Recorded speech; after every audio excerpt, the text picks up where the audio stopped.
Hey Matt, how are you?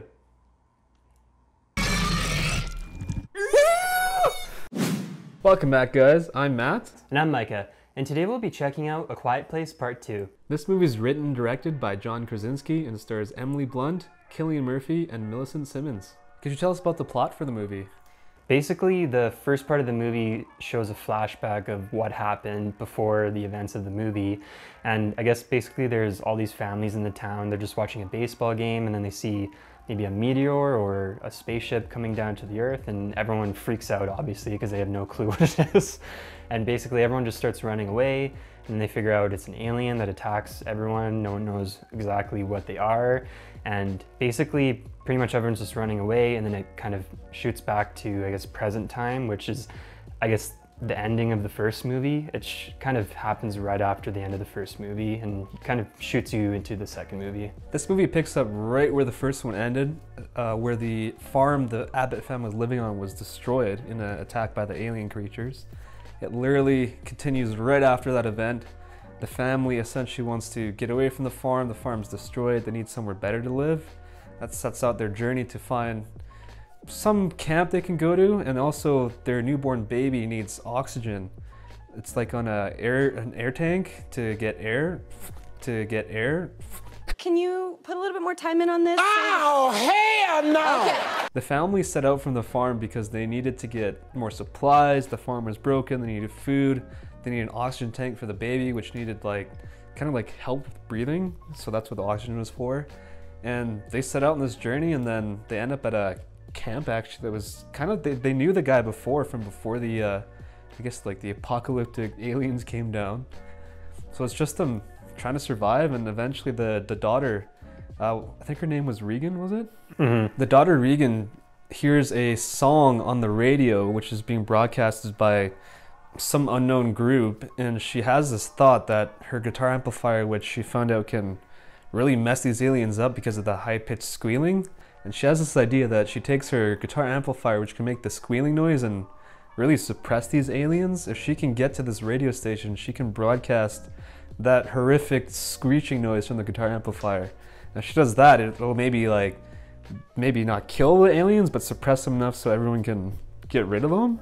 The one thing I really like too about this movie is it seems to be more focused on having a structure to the plot, whereas the first movie, it just seemed to kind of plod along kind of towards the end. But in the second movie, it seemed like there was more action to it. And I do like the fact, I think it was really well done. I mean, you mentioned John Krasinski, he wrote it and directed it, but it's really cool, I guess, thing that obviously the creatures, the only thing they have, they're blind, but they're super, I guess, heightened hearing and stuff like that. I agree with what you said. I think the story was done a lot better and was much more coherent, and there's a lot more depth to the story. There's a lot more, I think if the first scene actually, the flashback scene was in the first movie, it would have made a lot more sense and really added more to it. But I think the fact that it was in this one made it a lot more interesting as well. So no complaints on the story for me. I think it's done really well. I wouldn't improve anything on it. Maybe, I don't know what the budget was, but maybe they had a bigger budget for this movie. The first one was pretty much, I think it was all on that little farm, right? So one location. This one, there was only a few locations, but there's more to it. So maybe a bigger budget. What did you think of the acting too? I think it was done well. It's basically the same actors as the first movie for the most part, but it's pretty big names like Cillian Murphy, Emily Blunt. They're all A-list actors. Even the kids did a great job with the acting. I'm not sure if they're actually in the movie, if both of them are deaf. I know the girl is for sure.